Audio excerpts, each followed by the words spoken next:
Hi நண்பா, நான் தான் உங்கள் ஃப்ரீ ஸ்பைஸ் பேசுகிறேன்.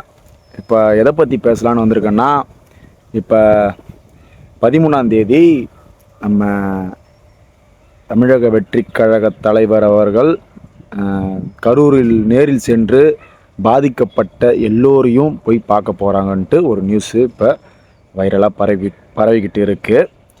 நான் அதை பற்றி என்ன நினைக்கிறேன்னா, தலைவர் நீங்கள் எல்லாம் கேட்பீங்க, டேய் உங்கள் தலைவர் எங்கடா போயிருந்தார், இவ்வளோ நாள் எங்கடா போயிருந்தார், அவர்களை முறையான ஒரு எப்படி சொல்கிறது, ஒரு முறையான ஒரு அதாவது அவருக்கு எந்த ஒரு பிரச்சனையும் அவங்கள மீட் பண்ணும்போது இருக்கக்கூடாது, புரியுதா? அவங்களுக்கு எந்த ஒரு பிரச்சனையும் இருக்கக்கூடாதுன்றதுனால ஒரு முறையான நடவடிக்கை எப்படின்னா, நான் இங்கே போக போகிறேன், எனக்கு பர்மிஷன் கொடுங்க, என்னை யாரும் டிஸ்டர்ப் பண்ணாத மாதிரி பார்த்துக்கன்னு ஒரு முறையாக அதை பண்ணிவிட்டு தலைவர் அவர்கள் வராங்க.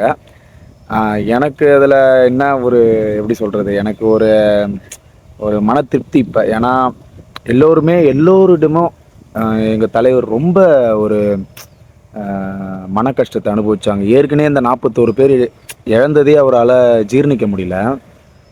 ஆனால் அது நீங்கள் கேட்பீங்க, அது உனக்கு தெரியுமாடாது, அவர் 41 பேரை இழந்துட்டு அவர் ஜீர்ணிக்க முடியலன்னு ஒருத்த சொன்னாரா, நீ அதை நேரில் பார்த்தியான்னு கேட்பீங்க. உண்மையாக சொல்கிறேங்க, நீங்கள் எவ்வளோ பெரிய ஒரு எப்படி சொல்கிறது, ஒரு மன ரீதியாக ஒரு தைரியமாக இருந்து பாருங்கள். ஆனால் ஏதோ ஒரு எமோஷ்னல் உங்களை ரொம்ப ஆழ்ந்து உங்களை தூக்கிட்டு போயிடும். அது முடியாது, அதுலேருந்து நீங்கள் மீளே முடியாது. அது நிறைய பேர் நினைப்பீங்க லவ் ஃபெயிலியர் அப்படிலாம்.